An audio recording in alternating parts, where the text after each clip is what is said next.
जो किसी भी तरह हमारे बॉडी में आ जाते हैं और आने के कारण तरह तरह की बीमारियों को हम बीमारियों की तरफ जाने लगते हैं। तरह तरह के प्रॉब्लम्स आने लगते हैं हमारे शरीर को।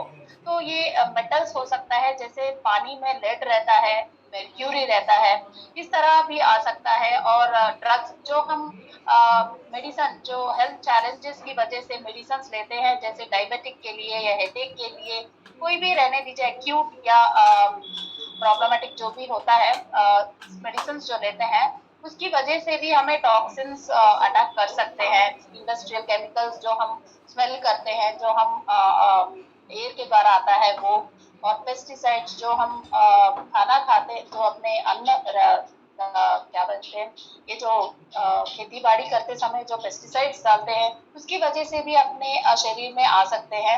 ऐसे तरह तरह की चीजें हैं जो अपने बॉडी में आते हैं। तो हम देखते हैं कि इसे कैसे हम बाहर कर सकते हैं, कैसे इससे हम डट के खड़े रह सकते हैं।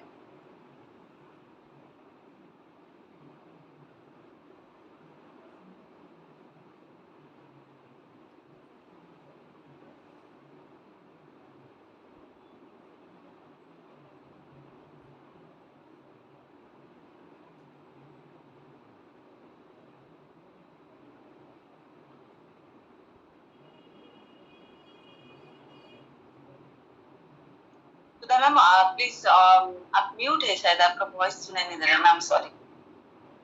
ओह माय गॉड, कितना देर सॉरी, थैंक यू। आज का टॉपिक टॉक्सिन है, तो हम जानेंगे टॉक्सिन के बारे में आगे। इसका पहले तो विस्तार में इसका मीनिंग देखेंगे। टॉक्सिन का मतलब जो होता है वो है अशुद्धियां, जो अपने बॉडी में किसी भी तरह हो सकता है, खाने के द्वारा, या जो पानी जो हम पीते हैं उसमें जो मेटल्स रहते हैं, लेड, उसके द्वारा, या जो मेडिसिन हम लेते हैं किसी भी हेल्थ चैलेंजेस जैसे डायबिटिक, हेडेक, जिस तरह की बीमारियों की वजह से जो हम मेडिसिन लेते हैं उसके द्वारा, या इंडस्ट्रियल केमिकल्स, जो केमिकल्स के स्मेल आते हैं उसके द्वारा, या प्रदूषण के द्वारा, पेस्टिसाइड्स के द्वारा, ऐसे हमारे बॉडी में ये आ जाते हैं और अपने ऑर्गन्स के ऊपर बहुत ही प्रभावित रूप में ये प्रभाव करता है ये टॉक्सिन्स। तो हम आगे आगे देखेंगे ये टॉक्सिन्स को कैसे हम अपने बॉडी से निकाल सकते हैं, कैसे इससे हम दूर रह सकते हैं, ये कैसे हमारे बॉडी को हानिकारक है, ये सब हम आगे देखेंगे। तो पहली बात है, अपने बॉडी में जो हर एक ऑर्गन का महत्वपूर्ण किरदार रहता है, तो लिवर का बहुत ही महत्वपूर्ण किरदार रहता है। जैसे ये एक हब की तरह काम करता है अपने बॉडी में, ये स्टोर करता है, मैन्युफैक्चरिंग करता है और प्रोसेसिंग करता है। ये लिवर की बहुत तरीके से हमें एक इंडस्ट्री के तरह काम करता है अपने बॉडी में, टॉक्सिन्स को बाहर निकालने के लिए। पहली बात तो लिवर, जो हम खाना खाते हैं, खाना खाने के बाद जब ये ब्लड स्ट्रीम्स में जाके, इंटेस्टाइन में जाके जो ऑब्जर्व होके लिवर की तरफ जब आता है, वो ग्लूकोज को ग्लाइकोजन में कन्वर्ट कर लेता है, और जब हमें जरूरत पड़ती है तब वो फिर से ग्लूकोज में कन्वर्ट करके बाहर की तरफ हमें फिर से वर्क करने के लिए, अपना बॉडी वर्क करने के लिए, ऊर्जा बढ़ाने के लिए फिर से वो स्टोर किया हुआ जो ग्लाइकोजन है उसे ग्लूकोज में कन्वर्ट करके भेजता है। उसी तरह लिवर का एक और बहुत ही अद्भुत काम करता है, वो है जब लिवर 100% में 70% अगर वो खराब हो जाता है, डैमेज हो जाता है, तो वो अपने आप फिर से रीजनरेट होने लगता है।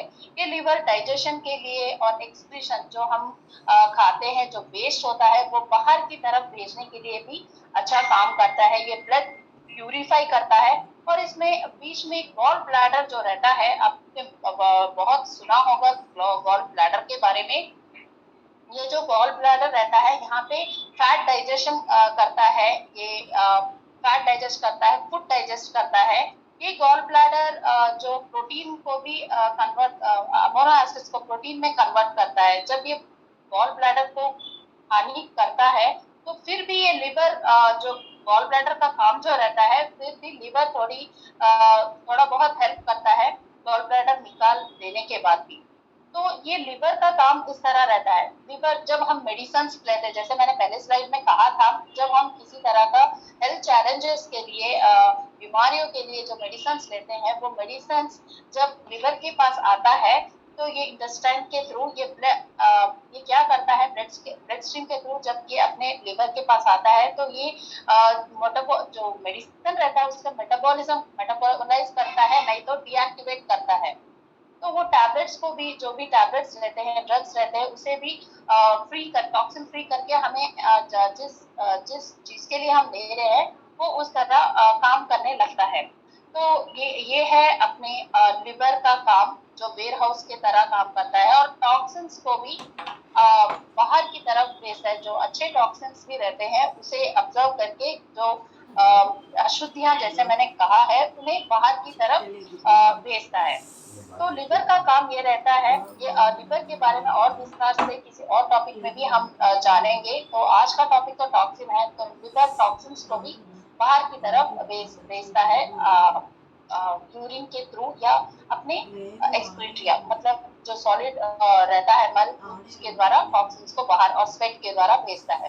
तो इसमें कॉमन प्रॉब्लम्स जो आते हैं जब ये टॉक्सिन्स हमारे अंदर जाता है, तो पहले तो लिवर के ऊपर इफेक्ट दिखने लगता है। वो कॉमन प्रॉब्लम्स क्या हैं देखेंगे। फैटी लिवर आजकल बहुत सुना जा रहा है, फैटी लिवर। ये फैटी लिवर क्या होता है, अपने लिवर में, लिवर जो होता है सूख जाता है, इन्फ्लेमेट हो जाता है, और तरह तरह के जो काम लिवर करने लगता है वो स्लो डाउन हो जाता है। उसी तरह नॉन अल्कोहलिक स्टेटोहेपेटाइटिस, ये जो है ये भी इसी तरह इन्फ्लेमेटिव होकर बहुत ही प्रॉब्लमेटिक करने लगता है लिवर को फंक्शनिंग करने के लिए। जो अभी तक हमने सुना है, जो लिवर का जो काम है वो रुक जाता है। लिवर कैंसर भी आपने सुना होगा। और गॉल ब्लैडर्स में स्टोन्स, ये भी बहुत बार सुना है हमने अपने फैमिली मेंबर्स या जो जान पहचान वाले लोग होते हैं उन्हें, बहुत से लोगों को गॉल ब्लैडर निकाल दिया जाता है। और थोड़े लोग तो, मैंने अपने फादर को ही देखा है, गॉल ब्लैडर वो एक वेस्ट चीज है, वो अगर निकाल फेंक रहे हैं तो इसकी कोई प्रॉब्लम नहीं है, ऐसे कह रहे थे हमारे डैडी, हमारे फादर। तो गॉल ब्लैडर मैंने यही इसी एजुकेशन में सुना है, गॉल ब्लैडर का बहुत ही महत्वपूर्ण किरदार रहता है। जैसे ये बाइल, बाइल जो रहता है, मैंने पहले स्लाइड में बताया है, जो हम खाते हैं फैट, उसे ब्रेक डाउन करता है। जो फैट, हम जो भी खाना लेते हैं, जो फैट को है वो ऑब्जर्व करता है, ब्रेक डाउन करता है, जो ये काम करता है, डाइजेस्ट करता है। अगर गॉल ब्लैडर हम निकाल देते हैं तो क्या प्रॉब्लम, डाइजेस्ट करने के लिए कुछ रहता नहीं है, और तरह तरह के जो टॉक्सिन्स जो आते हैं वो अगर काम नहीं कर रहे हैं तो उसमें स्टोन्स आ जाते हैं, और स्टोन्स आने की वजह से हम तरह तरह की बीमारियों की तरफ जाने लगते हैं। तो सिम्टम्स क्या है, लिवर अगर लिवर को कुछ प्रॉब्लम आ रहा है तो सिम्टम्स कैसे दिखते हैं देखिए। हमें अपर अब्डोमिनल में एक तरह का, राइट अब्डोमिनल में पेन होने लगता है, दर्द होने लगता है, और जॉइंटिस भी आ जाते हैं, जॉइंटिस आता है, जो अपने आंख जो येलोइश कलर हो जाते हैं। ये लिवर, अगर लिवर को कुछ प्रॉब्लम आ रहा है तो ये जॉइंटिस सिम्टम दिखाता है। वेट लॉस होने लगते हैं, पता ही नहीं चलता कैसे वेट लॉस हो रहा है, और ब्लड वॉमिटिंग्स होने लगते हैं, और अपना जो मल रहता है, जो एक्सक्रीट्रिया जो रहता है, वो स्टोन कहते हैं, वो ब्लैक कलर में होने लगता है, और डाइजेशन का प्रॉब्लम होने लगता है। तो इसे प्रिवेंट कैसे करेंगे, ये लिवर को जो ये कॉमन प्रॉब्लम्स जो आ रहे हैं, जो ये तरह तरह के सिम्टम्स जो दिख रहे हैं, ये कैसे प्रिवेंट कर सकते हैं, कैसे हम इसे दूर कर सकते हैं, कैसे हम अपने बॉडी को, अपने लिवर को बचा सकते हैं। तो ये आप सभी को पता है, फिर भी मैं बता रही हूँ, regular exercise is most important. Regular exercise के साथ, वेट रिडक्शन के साथ, जो ज्यादा वेट रहते हैं उन्हें बहुत ही जल्दी वेट लॉस करने का प्रोसेस स्टार्ट करना है, वेट रिडक्शन। और जो थोड़े लोग अल्कोहल भी लेते हैं, ये लिवर के ऊपर बहुत ही प्रभावित करता है अल्कोहल। जैसे मैंने भी कहा था, नॉन अल्कोहलिक स्टेटोहेपेटाइटिस, ये ज्यादा अल्कोहल पीने की वजह से लिवर फंक्शनिंग में बहुत प्रॉब्लम होने लगता है। और जो रेड मीट हम खाते हैं, नॉन वेज, इसकी वजह से कोलेस्ट्रॉल बढ़ने लगता है, इसे हमें अवॉइड करना है। इसी तरह लो ग्लाइसेमिक इंडेक्स, जो आपने ज्यादातर यहाँ पे सुना है, बहुत ही अच्छी ग्लाइसेमिक कंट्रोल में रहना है।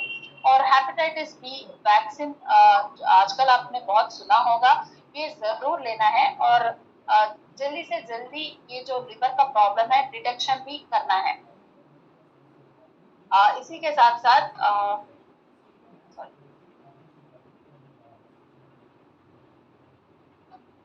ये किस तरह हमारे बॉडी में जाता है, तो ये सभी को पता है किस तरह जाता है, फिर भी इसके बारे में थोड़ा हम जानेंगे। ये ज्यादातर जो हम खाना खाते हैं, जो अपने हाथों से मुंह के अंदर जो भी हम डालते हैं, उस वजह से, जैसे इंजेक्शन कहते हैं इसे, उस तरह उस उसके साथ जा सकता है टॉक्सिन्स अपने बॉडी में। उसी के साथ साथ स्किन कांटेक्ट के द्वारा जा सकता है, और इनहेलेशन।